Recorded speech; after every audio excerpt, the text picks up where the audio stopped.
of Lennox Stitches Creates, and welcome to my Flosstube channel about counter cross stitch and the project bags I make. I wanted to introduce you to the newest member of our family. This is Rosie. She was a stray. I'll tell you more about her in just a minute. I'm not sure how long she's going to sit. She's a very contented cat, but anyway, it is Wednesday, February 7th, 2024. I'm not sure what episode number this is. I forgot to check, and I think I had it wrong last week, so I've got to double check and make sure I have the right episode number. Welcome. If you are new, thank you for stopping by. I hope you I hope you get enabled. I hope you'll come back again. Subscribe, do all the things. If you're returning, thank you so much. I hope you enjoyed today's episode with our little visitor and more stories about Australia. So Rosie was a stray. Jamie from Jamie Morath Art on Instagram found her. She was hanging around outside her house, and for about a month, and she was able to, you can tell she's a very calm, sweet little girl. She took her to the vet checked her over, she was in good health, no chip. She put out word in her neighborhood, nobody stepped forward. The vet thinks that she was probably somebody's cat and then dumped. So their loss, my gain. So Jamie, I thank you very much for letting me have her. She is a sweetheart. Starting to really settle in now. You know, you don't know how long she was a stray. So noises can startle her. My cat, she is still working out her relationship with Chris. Chris is to the point where, yeah, he's good with her. He can be friends. He wants the company. She is still not 100% sure, but she likes me. She likes my husband. You know, every day we see a little bit more of her personality, and she talks to us. So that's, you know, fun. So I'll keep you informed on how she's doing. Let's get into stitching. I do have some things to show you. That's why I'm a couple days late, because I was finishing Monday when I should have filmed. I was finishing working on something. So first, let's see, I think it was Saturday, I finished my Creatively Crafting bobbins sal, and so these are the two I was working on last week, Thanksgiving and Christmas, so November and December. I've got all the words in. Stitching is my therapy, and so this is what they look like the whole year. There were some other like stitches, big X's on it as decoration, and I decided I liked it a little simpler. And then there's 4 extra bobbins that she gave us as, you know, thank yous for being part of her sal. But I decided I just wanted my year, and then I'm going to use the little ones for other little things. So that's Creatively Crafting. This is on Forbidden Fiber Co. 25 count Glacier. It's an 1/8 of a yard, so I've got a little bit I'll be able to cut off and use for something else. And that will be going to my friend Jan. Finish the stitch, the wonderful finisher, one of the finishers from from Keepsakes, to make another banner. And Jan, you already have the topper for it. Next, so that was an FO, finished object. This is a F, FF, oh, I forget the acronym. Finish for now. FFN or FN? FFN. Finish for now. Okay, so this is Climbing Goat Designs. This is Dragons of Field Journal. This is, I believe it's 10 months for over the year. So I have a lot of fabric rolled into my scroll. But I finished the word dragons. I only had Gons last week. I got in his wing, his flames, his back feet, or his feet, because this is the thing with wyverns, if you didn't know. Wyverns only have 2 back legs, and then they use their claw on their wing if they're going to be walking on the ground, which is why they prefer to be in the air. Yes, I am a nerd. So, there it is. All done. The next piece comes out on Saturday, the 10th, which is Chinese New Year. If you hadn't heard, there is, people are starting stitching a new dragon on Saturday for the Chinese New Year, because it's the year of the dragon. I have so many dragons going, I don't think I'm going to start a new one, other than the new one on there. I have ink circles. There's words. She has a series of 4 dragons, elemental dragons. I have the fire dragon started. I started it last year on my birthday. There's air, water, and earth. I have it all. I have all 4 of them ready to go when I finish the first one. So I'll probably bring that. I'm going to be going to Keepsakes on Saturday. Candy's coming. Candy, the 614 Stitcher, is coming from Columbus, and I haven't seen her in 2 months. So I'll probably bring that one to work on, because it's only really 1 color, and it's not too bad stitching on. So yeah, so there is a hashtag. I believe it's Year of the Dragon Sal. Check it out on, if you follow me on Instagram, that is on the post with my finish of my wyvern. Next, I have started, I'm going to be going to Stacy Stitch's Beach Please retreat. And for that retreat, she's going to be doing a flat fold finishing class, which, yeah, I know how to do a flat fold. I've been doing picture frames since the 80s when fabric picture frames were popular. But it's always fun to do it with a group so that I force it to get it done. But she had Fairy Wool in the Wood created some patterns for the Beach Please retreat. And these are the 4 blocks. You could do it as one group or take and do just one, so you could do the flat fold class. And I'm kind of taking it apart and doing it the best of Lynn's version. So we'll see how it happens. So this is what I started. This I started with last night. So I've got the sewing notions in a bottle, embroidery notions in a bottle, cross stitch notions in a bottle, however you want to say it.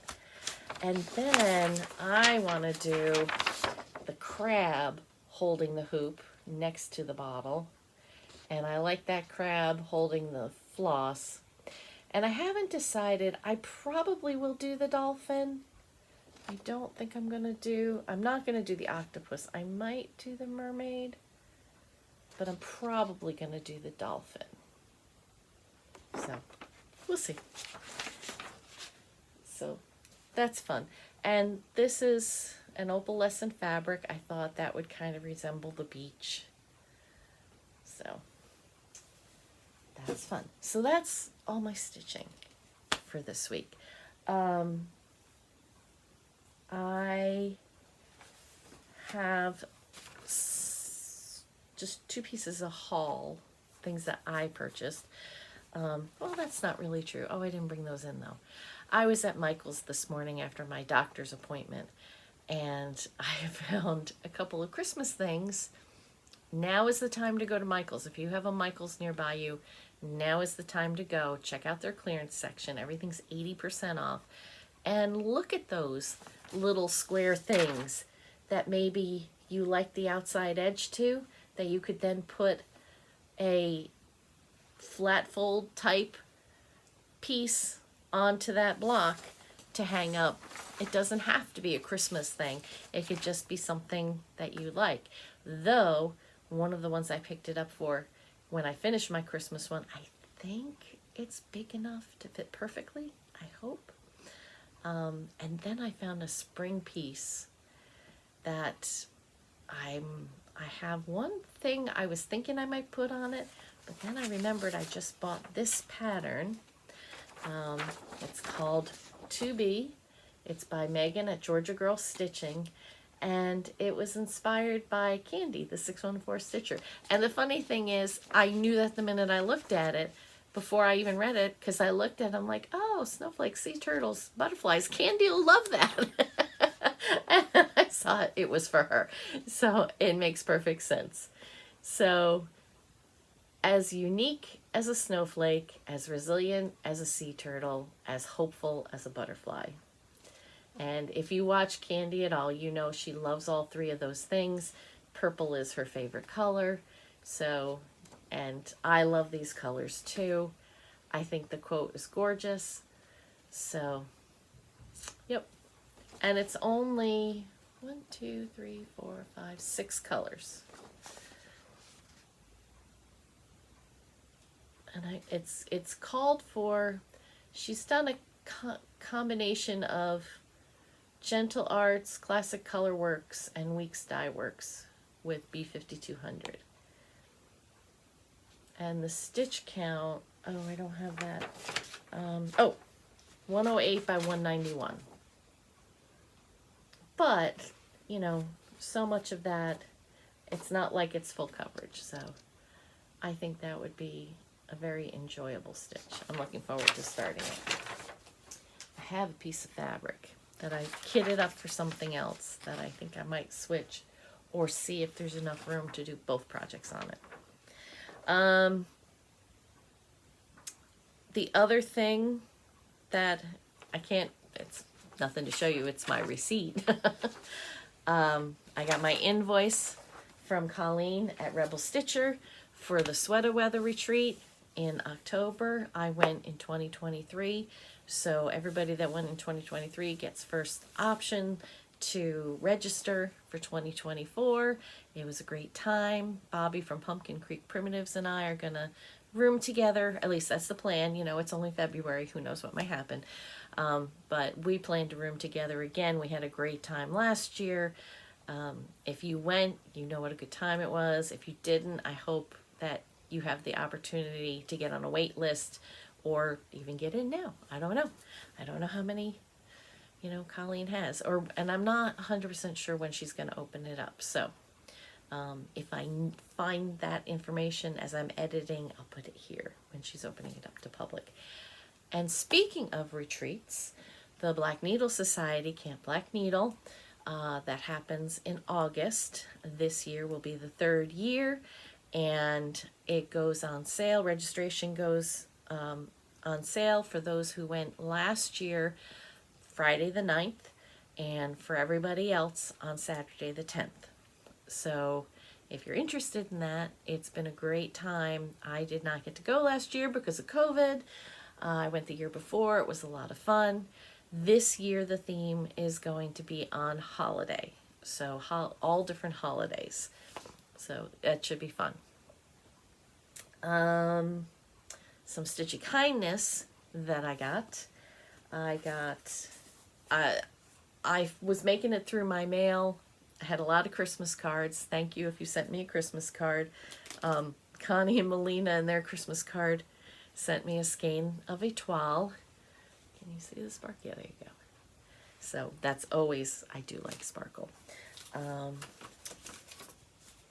Sarah from I Swear I'm Stitching and Eat My Oxygen on Instagram sent me a Snoopy birthday card. Janet from Janet Jabber, she painted me a birthday card. Isn't that pretty? I love it. It's so pretty. Thank you, Janet. Bobby from Pumpkin Creek Primitives sent me not only a card, birthday card, but a couple of little things. You know, and I still haven't taken, I should have done that before I started. I haven't taken the bubble wrap off the needle minder she sent. Probably because I had to find scissors to do it because she taped it really well. This is terrible. I'm sorry, Bobby.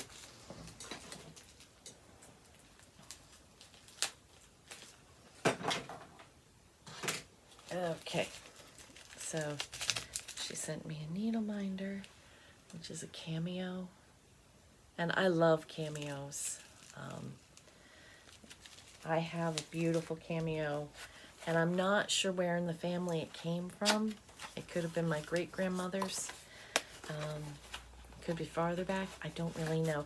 I have to take it to somebody and have it looked at and have them give me an idea of what year. She also gave me a little dish. Every day is catch a day. Like Saturday, catter day. So, thank you, Bobby. I love those. And then Sarah from I Swear I'm Stitching, because she is a wonderful, wonderful person, sent me Galentine's Day early. And I think you'll know why when you see it. She sent me a blue heart needle minder, a couple of stickers. I just lost the needle minder. It's down there somewhere. So a couple of stickers. She sent me a heart lollipop. She sent me a floss ring that has a heart and a heart, Atomic Ranch floss drop, a skein of Betty Bluebell from Classic Colorworks, and then she sent me this amazing dragon. Look at him. Isn't he gorgeous? This is called Sleeping Dragon Sampler. It's from Dragon Dreams, and I think I found 1995.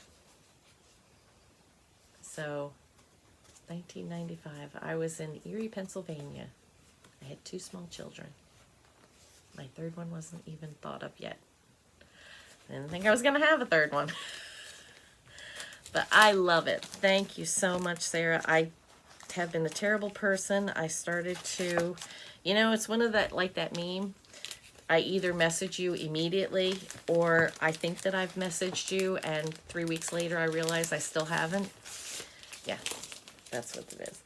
But thank you, everyone, for thinking of me. I really appreciate it, and I love it so much. And I really have no idea where that needle minder went. It's probably on my chair because the legs are metal. Okay, so that's stitching, Stitchy Haul, announcements. Australia, the next part of Australia, because there's a lot. So we got on the cruise ship December 21st.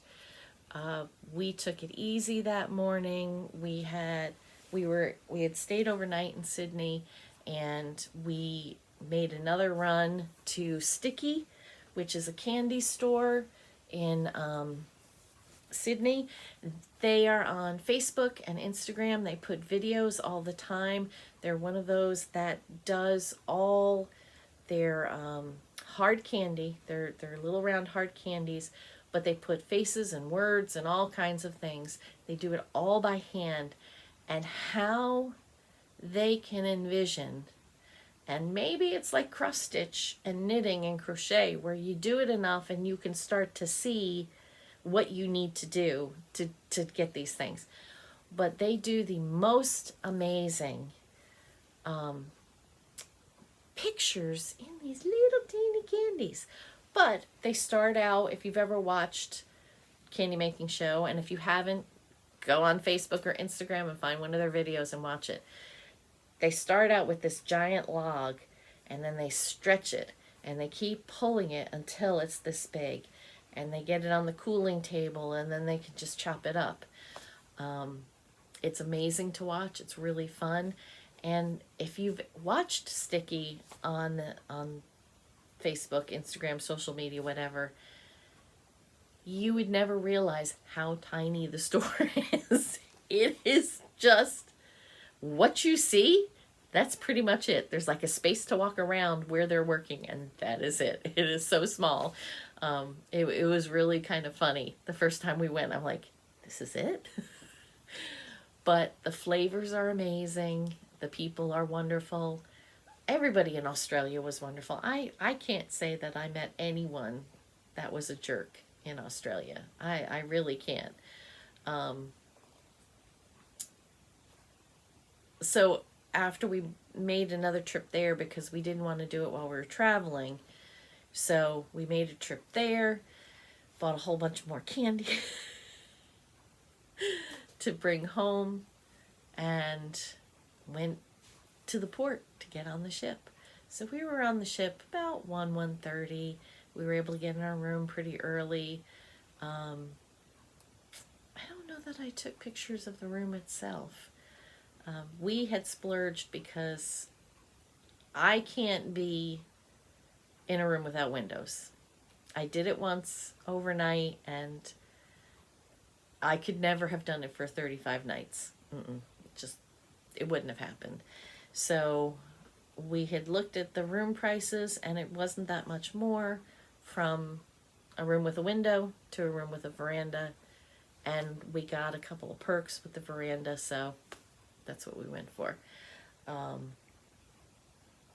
So we had a balcony, which was really nice. So many days we would sit out there. One day at sea, John burned his knees because he was sitting out there just playing a game on his phone.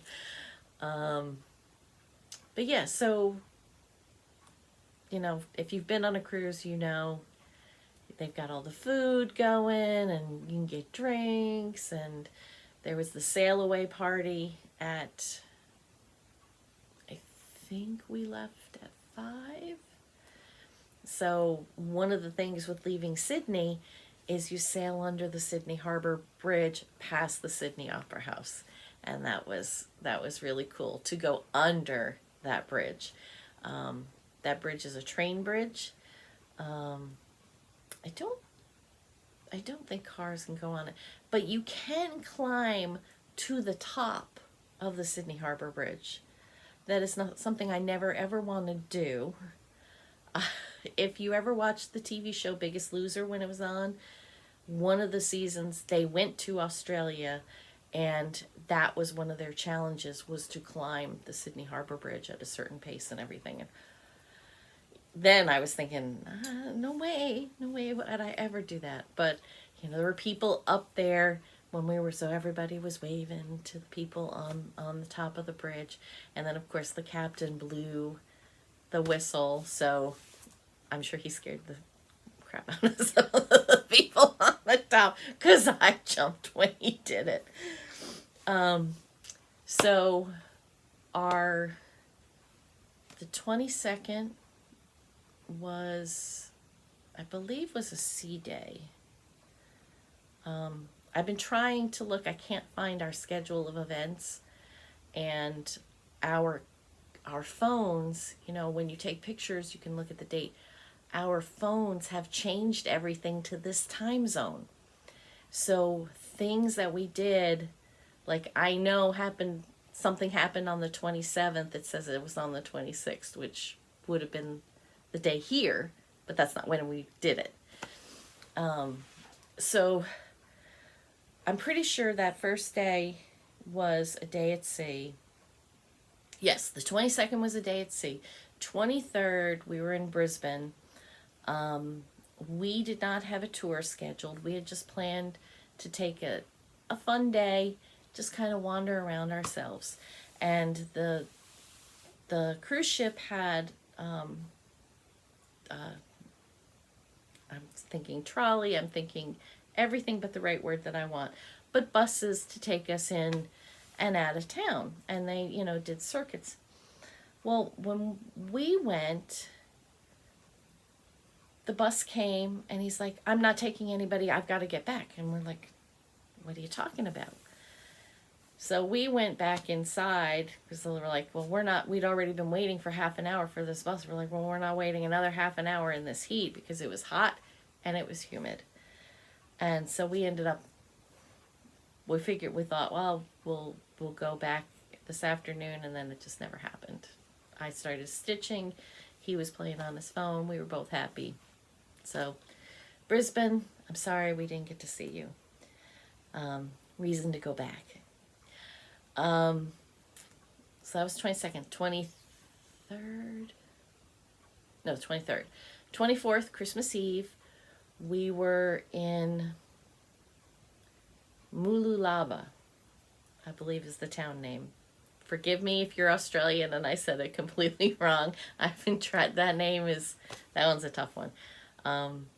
But we took the bus from, first, that was the first time we had to tender, meaning that the ship anchored, we had to get on the small, basically the rescue boats. If there was an emergency, that would be the lifeboat we would get on. Get on those small ships and go to the smaller dock. That was fun. It was really bad going back that day because we had a storm. But we got on a bus and it was a 40-minute ride to the Australia Zoo, which if you used to watch Steve Irwin, the Croc Hunter, that's the zoo that his family still runs. So it's a beautiful zoo, so well laid out, so much information. It's easy to find the animals, but the animals, the animals are not, it's not like they're not happy or well cared for. They are very much cared for in their habitats. We saw wombats. John was petting kangaroos. I was petting the koala. We both pet the koala. They have keepers around, so in the areas where you can pet an animal, there's always keepers around to watch, make sure you're not bugging them, answer questions and all that. That was where we saw our first quokkas, but they were kind of sleepy because, they were in their enclosure. And as was the Tasmanian devil. At that point, he was sleepy. But gorgeous zoo, so much to see, so much to do. And we were just about to go into our last section, which was Africa. We saved that for last because here in the States we see so many African animals. It was like that wasn't a big deal. It was all the Australian type animals. But just as we were about to go, it's getting awfully dark and cloudy. And we heard one of the keepers was kind of walking, and we're like, should we be heading for shelter? She said, yes, go find someplace to hide. You can go to the front gate, you can go to the crocodile amphitheater that Steve Irwin had built. And I was like, if we've got an hour, if it's raining, I don't want to have to walk through the rain. Let's just go to the front, and then if it's okay, we can go to Africa. Well, it was not okay. It poured like crazy. It was insane. And then the wind was blowing, and then the lightning and the thunder, and I was like, oh my God. gosh, we still have to tender back to the ship.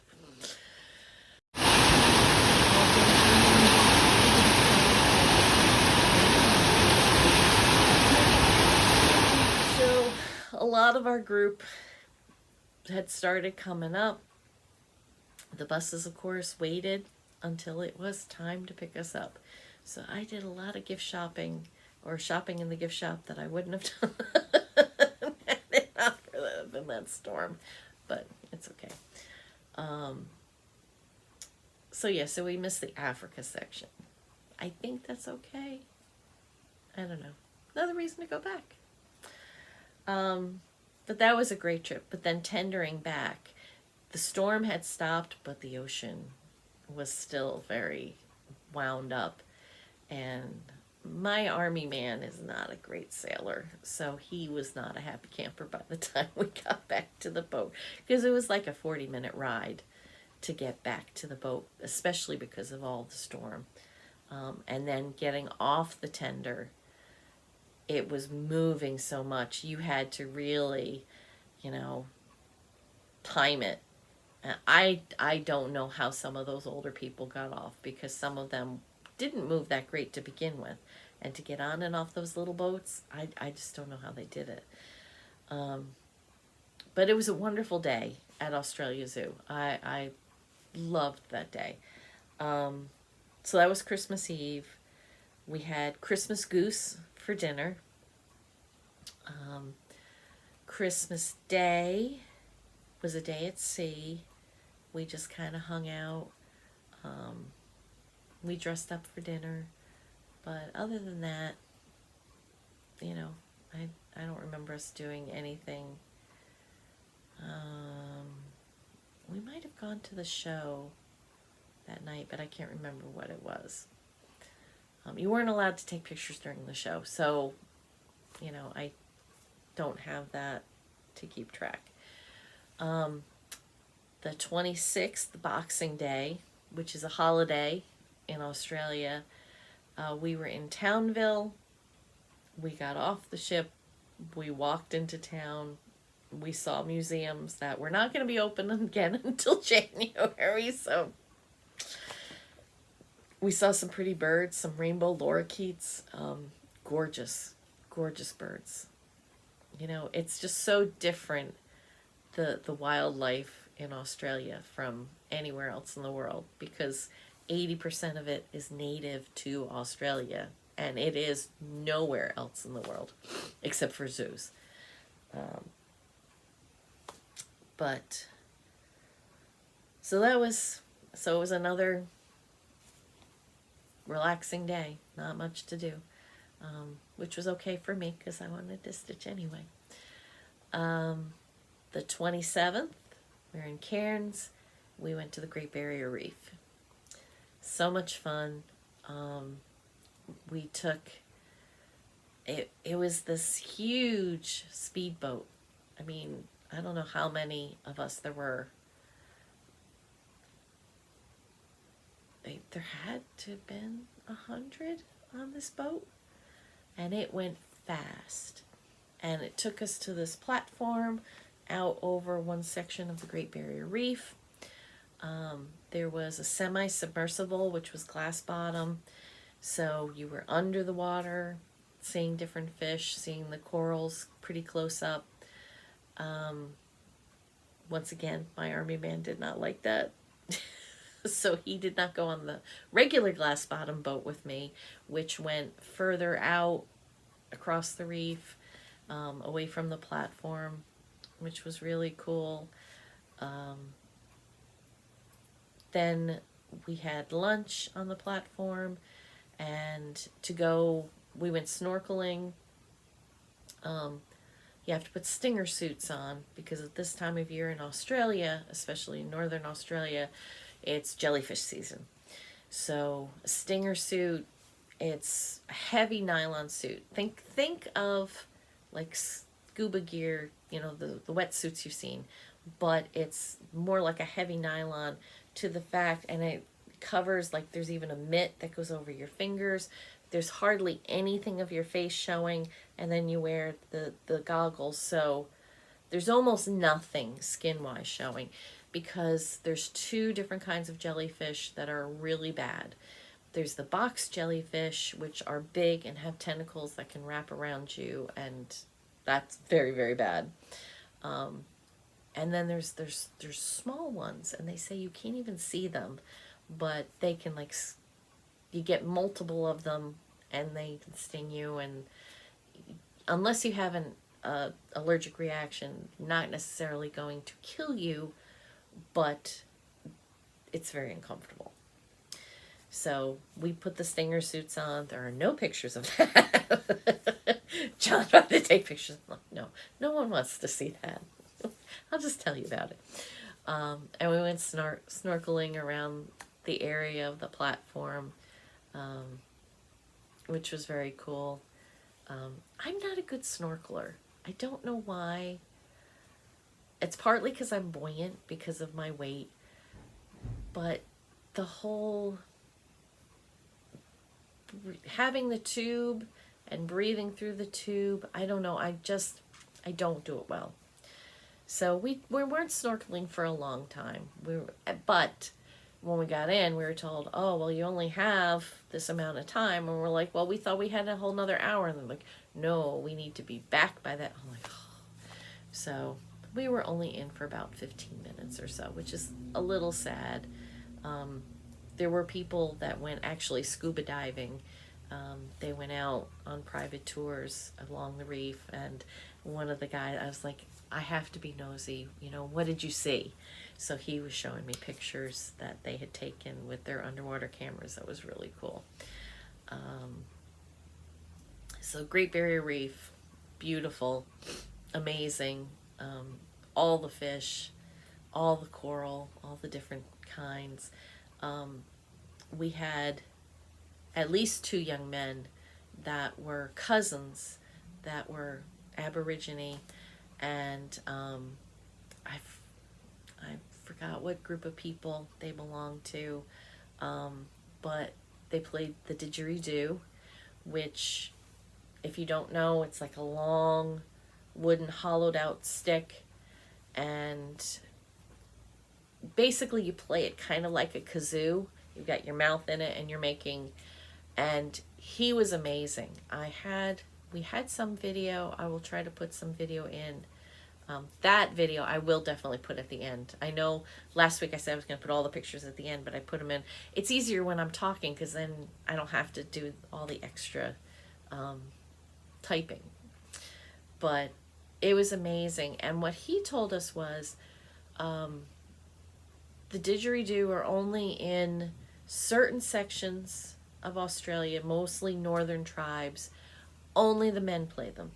And it would be disrespectful for me as a woman to even ask to play it. So it's something that the men do, and it was pretty amazing to listen to that.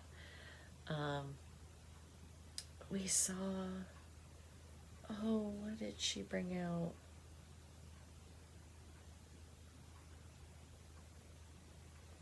There's a type of starfish, I think it was, that can actually cause a lot of damage to ships and the reef and such.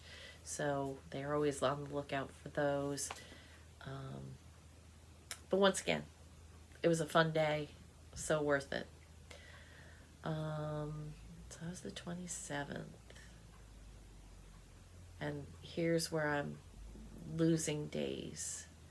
We were supposed, that's right. Okay. So we were supposed to be in Cooktown on the 28th. Unfortunately, that had to be canceled because of all the flooding, because when we first arrived in Australia, there was a cyclone coming, and it hit while we were in between the time we arrived and the time we got on the ship, and it hit that northeast section of Australia. There was massive flooding, craziness, crocodiles in people's backyards because everything flooded and they were everywhere. So Cooktown, we were not. It was a disaster site. We were not able to go into. If we hadn't gone on the reef, there was more we could have gone to in Cairns, but some of it was also closed because of the flooding. Um, so I don't know if they're back up to speed yet or not. There was a second cyclone coming when we left. So, battered and beaten, I tell you. I mean, just like Los Angeles right now, it's crazy, the weather. So, we couldn't go to Cooktown, so we had 3 sea days in a row, which was not my husband's favorite, but I was all for it.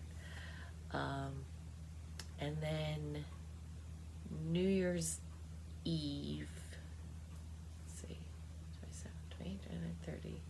Yes, so New Year's Eve, the 31st, we were back in Darwin, which was the first place we had gone to, but we had only been to the airport and flown in and out of it. We were actually in the town of Darwin. We were able to get a bus. They have this double-decker bus that you pay one price for the day. You can hop on, hop off at all the different stops. So we went to the art museum, which was really interesting. They had a display of art by high school, college students. Amazing. Aboriginal art. From there, we went to someplace else. But then we went to the Royal Flying Doctor Service Museum, which also has about the Battle of Darwin, which happened during World War II. Like, I think it was a month, maybe, or maybe only a couple of weeks. I'm forgetting now already. After Pearl Harbor was bombed, they bombed Darwin, and unfortunately, they were unloading 2 cargo ships at that moment that the bombing happened of ammunition. So, those ships just went up, which blew up a lot of other things in the harbor, and, they were working on getting civilians out on fishing boats and in certain airplanes that they have. It was crazy. But they have this whole simulator with the ocular sets, so you can be part of it, and it's all 3D. You spin yourself around and you see everything, and you're in the middle of the cargo ship when the bombs go off, which was scary. But they also had some movies, some 3D movies, explaining how the Royal Doctor Service came into being. It's kind of a sad story. There was a guy, hand on a cattle ranch. He had been thrown or trampled, and, they did surgery on him. One of the people there with the guy on a radio, because this is back in the 20s, on a radio with a doctor I think in Perth, they're radioing him instructions how to do surgery on this poor guy. And the doctor was so worried that he started out on a trip, and I believe he took a train and then took a car, and his car broke down, and I mean, it was like 2 weeks this guy was traveling, and the guy died like a couple hours before he got there. I mean, it's really sad. So that's when they started the Royal Flying Doctor Service, where people could call and the doctors would get in a plane and go out to these different remote areas so stuff like this doesn't happen. And I mean, they had a video of a woman and her husband, and she went into labor prematurely. And this is just a few years ago this happened. And because they're so remote, they don't have a hospital nearby, the Royal Flying Doctor Service went out, and their planes are amazing, especially now. I mean, they've got 4 beds. It's like a fully equipped ER room on an airplane. It's amazing. So, and we saw one of those planes when we were on our small plane in Darwin the first time we'd gone. So that was really, really cool. Trying to think where else we went. We walked a little bit in the downtown area, but once again, New Year's Eve, and it was Sunday.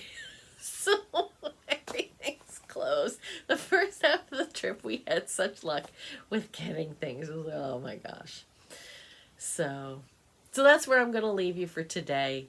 That was technically the first half of our trip. This ship does it's Sydney to Bali, and then Bali to back to Sydney. So I'll do the second half of our trip in 2 weeks, because it's going to take a while too. So thank you for listening to me ramble. I hope you enjoyed all the pictures. And I will see you hopefully on time this week on Monday. Have a great week. Bye. Yeah, it's a bit great today. It's because like we get a safe room, like maybe about the canal now, and so that just wash in the fresh water, and that. Thanks over and over again. Then next thing we're going to do was a boomerang. You guys know what boomerangs are, yeah? No, you throw them. Comes back to you. You catch birds. You can throw a boomerang and it sounds like this one. It's flying through the air. No, if you want, like as you see your face, just check it. That with a big selection of other people, it's easier for you to choose. But if you want to like that selection, maybe have a chat with me. We can try to distribute like that. If you've got that kangaroo, it's really good for price. Then after that, I learned how to do my totems. So my totems is saltwater crocodiles. I build them all. Well, don't get out if you guys have heard of a crocodile growling before. No, alligators growling. It's basically just a really, really big hiss. Really, really dangerous. Don't want to hear it. If you do hear it, it's too late. But they sound a little bit like this here.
With melody, you obviously need percussion. So with that percussion side, we've got these two here that Brian's holding up. On his left-hand side, we've got the larger ones. Now these here, very, very important. They're played by elders, which is why Brian has them here. The wise men of the tribe, they were played by very, very important people. Nothing you can do about it. Now,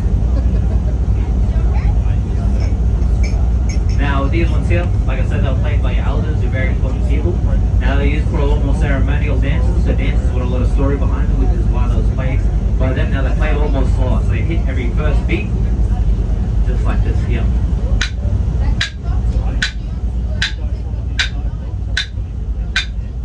Now we've got our smaller ones. Now with our smaller ones, a little bit more different. They're played by everybody. Now these ones here use more for our dancers that are showing off. So for that reason, they play a little more faster. Faster you play, faster you dance, better you look, more waves you got. So like I said, used for showing off. They hit every first beat with a bit of an accent behind it, like this here.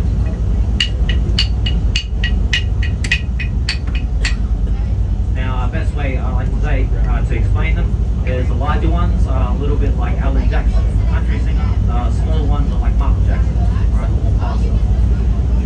Now, when you add everything together, that's when you get something like this, and it sounds a lot more unique.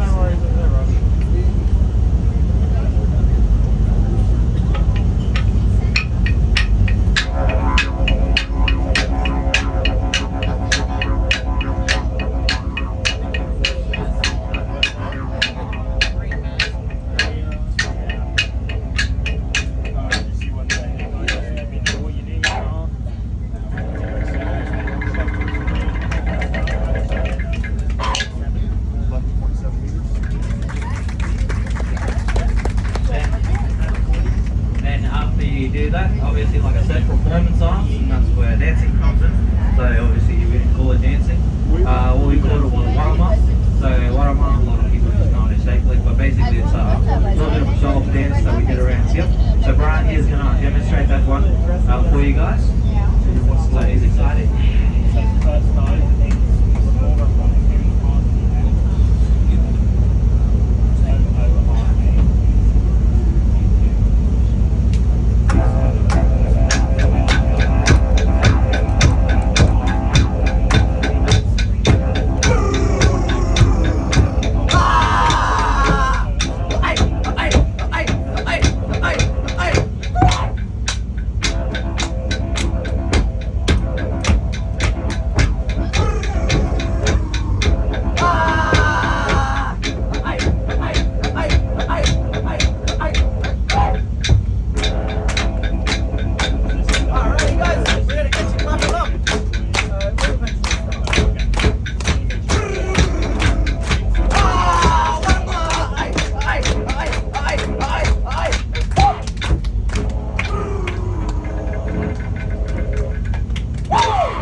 Very special occasions happenings when you do watermark and all that stuff.